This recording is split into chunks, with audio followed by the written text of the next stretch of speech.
बिस्मिल्लाहिर्रहमानिर्रहीम। नहमदुहु व नसल्ली अला रसूलिहिल करीम। आज की वीडियो में हम आपको बताएंगे पैगंबर खुदा हजरत इब्राहीम अलैहिस्सलाम के बारे में, उनकी विलादत के बारे में, बुत परस्ती के खिलाफ उनकी तबलीग और नमरूद की तरफ से उनके आग में फेंके जाने का वाकया। इसलिए वीडियो को आखिर तक जरूर देखिएगा।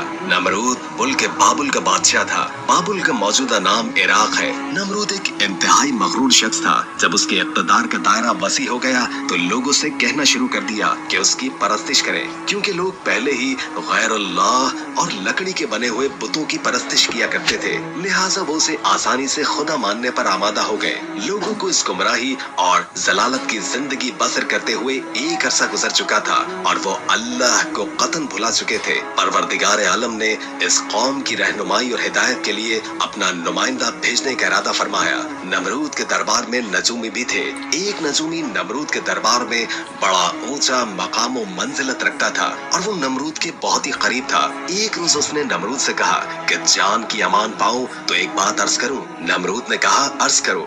नजूमी ने बताया कि आपकी सल्तनत में एक बच्चा पैदा होने वाला है। वो बुत परस्ती को खत्म कर देगा और लोगों को अपने दीन की जाने बुलाएगा और आपकी हुकूमत खत्म कर देगा। ये सुनकर नमरूद ने अपने दरबार के दूसरे नजूमियों की तरफ देखा। सब नजूमियों ने पहले नजूमी की तायद की। नमरूद ये सुनकर दिल ही दिल में घबराया और फिर गुस्से में आकर हुक्म दिया कि औरतों और मर्दों को एक दूसरे से अलग कर दिया जाए ताकि कोई बच्चा वजूद में ना आ पाए, और हुक्म दिया कि जो भी बच्चा पैदा हो उसे कत्ल कर दिया जाए। नमरूद के मुंह से इस हुक्म का निकलना था कि बाबुल में पैदा होने वाले 1 लाख से ज्यादा बच्चे कत्ल करवा दिए गए। नादान नमरूद ये समझता था कि इन हीलों से वो अल्लाह ताला के इरादे के आगे बंद बांध सकेगा। उसी मुल्क बाबुल में एक खातून थी जिनका नाम तारीख ने नूना बताया है। नूना उस वक्त हामिला थी, लेकिन उनके हमल के आसार को अल्लाह ने छुपा दिया। जब उस बच्चे की पैदाइश का वक्त आया तो वो नमरूद के कारिंदों के खौफ के मारे शहर से बाहर चली गई और वहाँ पहाड़ों के अंदर एक गार में पनाह ले ली। उन्होंने बच्चे को उसी गार में जन्म दिया और बच्चे को लिटाकर खुदा से दुआ की, ऐ खुदा, मैं अपने जिगर के टुकड़े को इस गार में लिटाकर जा रही हूँ। इन जालिमों से तू ही उसको बचाना जो मासूमों के खून के प्यासे हैं। उन्होंने बच्चे को बोसा दिया और गार के दहाने को पत्थरों से बंद करके शहर को लौट गई। फिर दूसरे दिन गार में अपने बच्चे को देखने आई तो देखा कि उनका बच्चा अंगूठा चूस रहा है। उस बच्चे के अंगूठे से दूध जारी था। ये बच्चा कोई और नहीं बल्कि हजरत इब्राहीम अलैहिस्सलाम थे। खुदावंद ताला ने इब्राहीम अलैहिस्सलाम के अंगूठे में दूध पैदा कर दिया था और यूं इब्राहीम अलैहिस्सलाम को ग़िज़ा पहुंचती रही। इस ग़िज़ा से हजरत इब्राहीम अलैहिस्सलाम दिन में इतना बढ़ते थे जितना एक बच्चा महीने में बढ़ता है। आप अलैहिस्सलाम की माँ आपको देखने रोजाना गार में आती। आप अलैहिस्सलाम 2 साल के हो गए तो बातें करने लगे और जब आपकी उम्र 7 बरस को पहुंची तो आपकी वालिदा आपको बड़ी बड़ी बातें और अखलाक सिखाने लगी। कमजोरों की मदद करने का सलीका सिखाती और अल्लाह के पैगंबरों के किस्से सुनाती। मगर उन्हें क्या मालूम था कि वो जिस बच्चे की तालीम और तरबियत में लगी हुई है वो खुद पैगंबर है। आप अलैहिस्सलाम ने अपनी जिंदगी के 13 साल इसी गार में गुजारे। उन्होंने एक दिन अपनी माँ से कहा, माँ, मुझे भी अपने साथ शहर में ले चले। माँ ने जवाब दिया, बेटा, शहर में तुम्हारे लिए खतरा है। इसलिए हजरत इब्राहीम अलैहिस्सलाम रात को गार से निकलकर शहर में दाखिल हो गए। हजरत इब्राहीम अलैहिस्सलाम का एक चचा था जिसका नाम आज़र था। यहाँ पर एक नुक्ते की वजाहत करते हैं कि तौरात में आज़र को हजरत इब्राहीम अलैहिस्सलाम का चचा कहा गया है, जबकि उनके वालिद का नाम तारिख बताया है, जबकि कुरान मजीद में इनके वालिद का नाम आज़र कहा गया है। बहुत से उलमा का इजमा है कि आज़र इब्राहीम अलैहिस्सलाम का बाप नहीं था बल्कि उनके वालिद तारिख थे और वो मुसलमान थे। अरबाब नसब का इसी पर इत्तेफाक है कि हजरत इब्राहीम अलैहिस्सलाम के वालिद तारिख थे। लिहाजा कुरान मजीद और अक्सर अहदीस में जो आज़र को बाप कहा गया है वो मजाज के तौर पर है, क्योंकि वो हजरत का चचा था और अरब में ये रिवाज था कि चचा को बाप कहते हैं। या ये भी हो सकता है कि आपका चचा ही रहा हो और तारिख की वफात के बाद बाद आपकी वालिदा से अक़द किया हो और आपकी तरबियत की हो, इसी लिहाज से आपको उसका बाप कहा गया है। आज़र पत्थर, लकड़ी और मट्टी के बुत बनाता, उनको खुद पूछता और लोगों के हाथों में फरोख्त किया करता था। इसी तरह उसका कारोबार बहुत फैला हुआ था। आज़र के बेटे भी बुत फरोशी किया करते थे। हज़रत इब्राहीम अलैहिस्सलाम गार से निकलकर शहर में गए और अपने चचा के पास पहुंचे तो आज़र ने हज़रत इब्राहीम अलैहिस्सलाम को भी अपने बेटों के साथ बुत बेचने के लिए भेज दिया। हज़रत इब्राहीम अलैहिस्सलाम ने बुतों के गले में रस्सी बांधी और उन्हें जमीन पर घसीटते हुए ले गए, जिससे वो मट्टी, कीचड़ और कूड़े करकट में आलूदा हो गए। फिर आवाज लगाई, ऐ लोगो आओ और मुझसे वो बुत खरीदो जो बेजान है और कोई नफा या नुकसान नहीं पहुंचा सकते। बुतों के साथ हज़रत इब्राहीम अलैहिस्सलाम का यह सलूक बुत परस्तों की नजर में बेहद तौहीन आमेज था। फिर नौबत यहाँ तक आन पहुंची कि आज़र ने हज़रत इब्राहीम अलैहिस्सलाम को इस बारे में नसीहत की। एक दिन हज़रत इब्राहीम अलैहिस्सलाम ने अपने चचा से पूछा, चचा जान, आप लकड़ी, पत्थर और मट्टी के बुत बनाते हैं जो ना बोल सकते हैं, ना सुन सकते हैं और ना ही आपको नफा दे सकते हैं और ना ही कोई नुकसान पहुंचा सकते हैं। आज़र ने चौंक कर पूछा कि क्या तुम हमारे खुदाओं के मुखालिफ हो? आइंदा इस तरह की बात जुबान पर न लाना, वरना तुम्हें सजा होगी। इसके बाद हज़रत इब्राहीम अलैहिस्सलाम लोगों से मुखातिब हुए और कहा, परस्तिश और सजदे के लायक न नमरूद है और न ये बुत है। लायक इबादत सिर्फ अल्लाह ताला की ज़ात है जिसने सारी दुनिया को पैदा फरमाया है और वही उसका मालिक है। हज़रत इब्राहीम अलैहिस्सलाम का नाम और पैगाम बड़ी तेजी के साथ फैलने लगा। लोग इनकी बात को गौर से सुनने लगे। जब इनकी शोहरत नमरूद तक पहुंची तो उसने अपने दरबार के लोगों से पूछा, ये कौन नौजवान है जिसने एक हंगामा खड़ा कर दिया है? दरबारी बोले, इसका नाम इब्राहीम है जो आज़र के घर में जवान हुआ है। नमरूद ने हुक्म दिया कि इसे फौरन मेरे सामने पेश कर दिया जाए। नमरूद के भेजे हुए लोग हज़रत इब्राहीम अलैहिस्सलाम के पास आए और उन्हें नमरूद का पैगाम पहुंचाया। हज़रत इब्राहीम नमरूद के पास पहुंचे। नमरूद ने पूछा, नौजवान, तुम जिस खुदा की बात करते हो वो कौन है? हज़रत इब्राहीम अलैहिस्सलाम ने जवाब दिया, मेरा खुदा वो है जो लोगों की जिंदगी और मौत देने की कुदरत रखता है। नमरूद ने कहा, ये तो मैं भी कर सकता हूँ। और उसने एक ऐसे मुजरिम को आजाद कर दिया जिसे मौत की सजा का हुक्म सुनाया जा चुका था और एक ऐसे आदमी को फांसी दे दी जिसका कोई जुर्म था ही नहीं। फिर कहने लगा, अब बोलो, मेरे खुदा होने पर तुम्हें क्या शक है? मैं भी तो जब चाहूँ जिसे चाहूँ जिंदगी बख्श दूं और जिसको चाहूँ मौत दे दूं।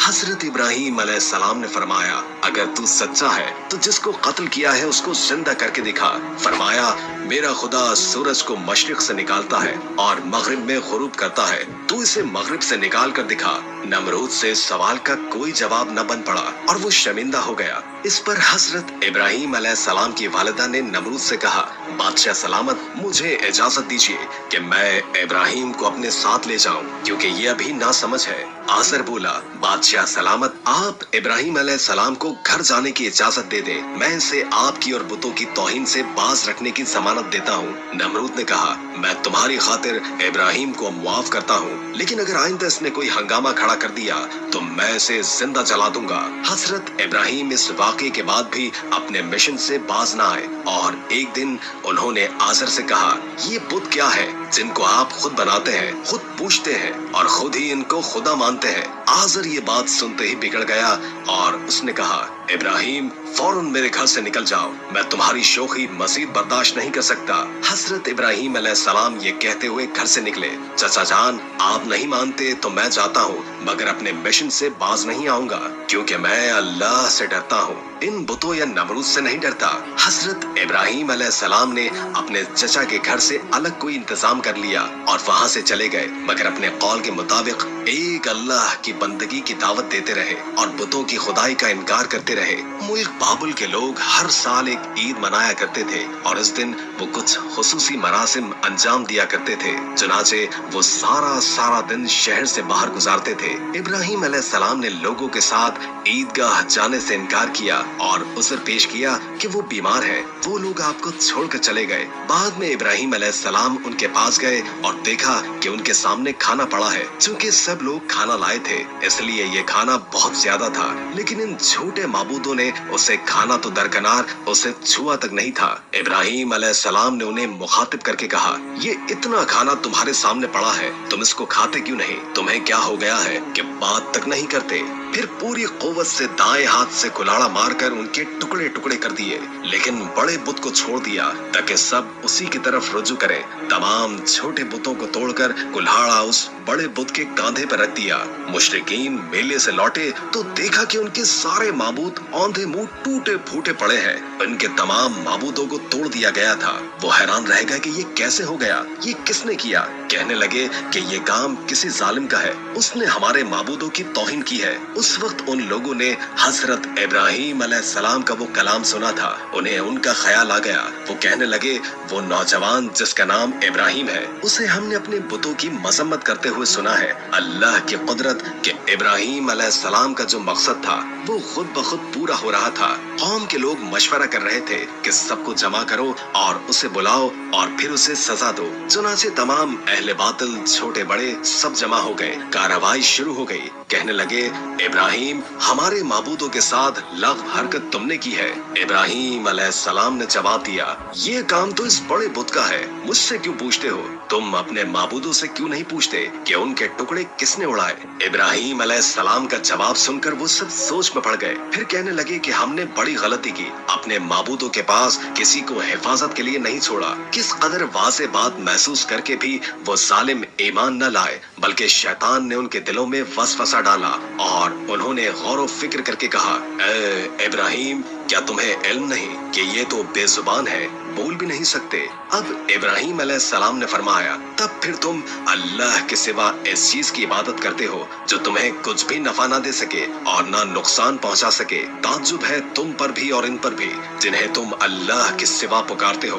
क्या तुम में बिल्कुल अक्ल नहीं? इस तरह हजरत इब्राहीम अलैहिस्सलाम ने उन पर हकीकत खूब अच्छी तरह वाज़ेह कर दी। फिर उनसे फरमाया, तुम इनकी पूजा करते हो जिनको तुम खुद तराशते हो, यानी इनका तो ये हाल है कि तुमने खुद इनको अपने हाथों से तराशा और इनकी इबादत करने लगे, जबकि तुम्हें और तुम्हारी बनाई हुई चीजों को अल्लाह ही ने पैदा फरमाया है। लोगों ने इब्राहीम अलैहिस्सलाम की बातें बड़े गौर से सुनी। फिर सोचने लगे कि नौजवान सच कहता है, सचमुच मट्टी, लकड़ी और पत्थर की मूर्तियों में क्या ताकत है। लेकिन एक आदमी के दिल पर आप अलैहिस्सलाम की बातों का उल्टा असर हुआ। वो बोला, तुम्हारी बातों से पता चलता है कि हमारे खुदाओं का सत्यानाश तुम ही ने किया है, और अगर तुम्हें छोड़ दिया जाए तो आज तुमने हमारे बुतों को तोड़ा है, कल तुम हमारा पूरा बुतखाना ही गिरा दोगे। इसलिए तुम जैसे इंसान को जिंदा नहीं छोड़ा जा सकता। जो लोग उस वक्त मौजूद थे वो उस शख्स की बातों को गौर से सुन रहे थे।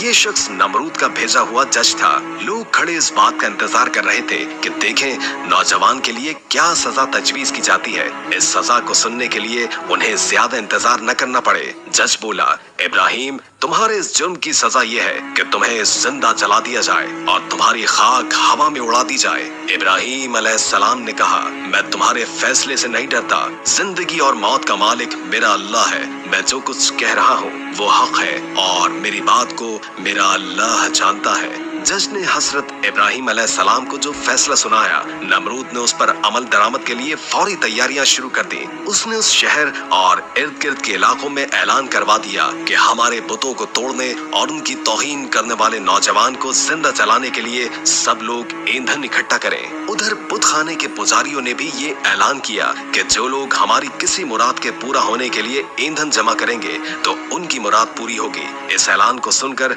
लोगों ने ज्यादा से ज्यादा ईंधन इकट्ठा करना शुरू कर दिया। उधर हजरत इब्राहीम अलैहिस्सलाम कैद कर लिए गए। लोगों ने ईंधन के लिए लकड़ियों को इकट्ठा करके एक जगह उसका ताल लगा दिया। उसको आग लगा दी गई। जब शोले भड़क उठे तो हजरत इब्राहीम अलैहिस्सलाम को कैद खाने से निकाल लिया गया। जब उन्हें इस मैदान में लाया गया जहां आग चल रही थी तो आप अलैहिस्सलाम उस आग को देखकर हंस पड़े। हजरत इब्राहीम अलैहिस्सलाम ने उस ऊंचे मीनार को भी देखा जो मैदान से कुछ फासले पर तामीर किया गया था, जिसमें एक खूबसूरत कमरा था जहां नमरूद के साथ उसके वजीर और मुशीर बैठे थे। कहते हैं कि ये आग इस कदर शदीद थी कि इसके ऊपर एक फसल के फासले तक कोई परिंदा उड़ नहीं सकता था। चुनाचे जब हजरत इब्राहीम अलैहिस्सलाम को लाया गया तो उन लोगों को ये मसला दरपेश हुआ कि अब इब्राहीम को इस आग में कैसे फेंका जाए। इस दौरान शैतान ने लोगों के दिमाग में मंजनीक का तस्वुर डाला।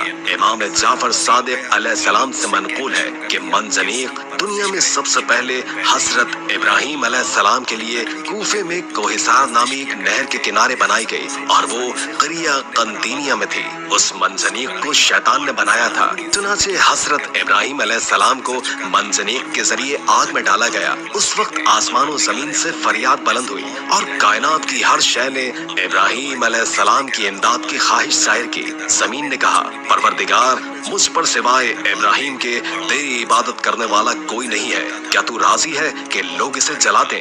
فرشتوں نے کہا، تیرے خلیل ابراہیم کو لوگ جلاتے ہیں۔ حق تعالیٰ نے فرمایا، اگر مجھ سے وہ مدد طلب کرے گا تو یقیناً قبول کروں گا۔ محترم سامعین، ابراہیم علیہ السلام نے اپنے پروردگار عالم سے دعا کی، حسبنا اللہ و نعم الوکیل۔ اس وقت جبریل علیہ السلام نے حضرت ابراہیم سے ہوا میں ملاقات کی جب وہ منجنیق سے جدا ہو چکے تھے اور پوچھا، اے ابراہیم، کوئی حاجت مجھ سے ہے؟ آپ نے فرمایا، تم سے کوئی حاجت نہیں ہے، عالموں کے پروردگار سے میری حاجت ضرور ہے۔ پھر خدا نے آگ کو وحی کی، سرد ہو جا۔ اس کے ساتھ ہی آگ سرد ہو گئی اور وہاں جبریل علیہ السلام آئے اور آپ کے ساتھ بیٹھ کر گفتگو میں مشغول ہوئے۔ ان کے چاروں طرف گل و لالا پیدا ہو گئے۔ کہتے ہیں کہ جب آگ جل رہی تھی تو چھپکلی آگ کو پھونک مارتی اور مینڈک اس پر پانی لا کر ڈالتا تھا تاکہ اس کو بجھا دے۔ جب خدا نے آگ پر وحی کی کہ سرد ہو جا تو 3 روز تک دنیا کی تمام آگ میں گرمی باقی نہیں رہی تھی، اور یوں اللہ نے اپنے پیغمبر حضرت ابراہیم علیہ السلام کو اتنی بڑی آگ سے محفوظ رکھا۔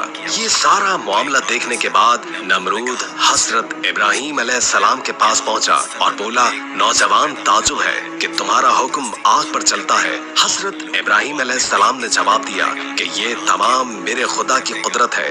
نمرود حضرت ابراہیم علیہ السلام کی عظمت کو تو آنکھوں سے دیکھ ہی چکا تھا، مگر وہ آپ کی باتوں کو تسلیم کرنے کے لیے پھر بھی تیار نہ ہوا۔ نمرود کو لگا کہ کہیں لوگ حضرت ابراہیم علیہ السلام پر ایمان نہ لے آئیں۔ اس نے فوراً لوگوں کو لالچ دے کر اور کچھ ڈرا دھمکا کر بہکایا اور اس کے بعد حکم دیا کہ انہیں شہر بندر کر دیا جائے تاکہ کوئی شخص ان کا پیروکار نہ بنے اور ان کا دین اختیار نہ کر سکے۔ حضرت ابراہیم علیہ السلام خود بھی نمرودیوں کے ساتھ ان کے شہر میں رہنے پر خوش نہ تھے، اسی لیے وہ شہر چھوڑنے پر آمادہ ہو گئے۔ چنانچہ انہوں نے اپنی بکریاں اکٹھی کی اور انہیں اپنے ساتھ لے کر روانہ ہو گئے، چونکہ آپ کے ساتھ بہت سی بھیڑ، بکریاں اور دوسرا سامان بھی تھا، اس لیے نمرود نے حکم دیا کہ یہ سارا باغ سرکار ضبط کر لیا جائے۔ حضرت ابراہیم علیہ السلام نے کہا کہ اگر تم میری بھیڑ، بکریاں اور میرا مال و متاع لینا چاہتے ہو تو میں نے اس سرزمین میں اپنی جتنی عمر صرف کر کے یہ بھیڑ بکریاں جمع کی ہے،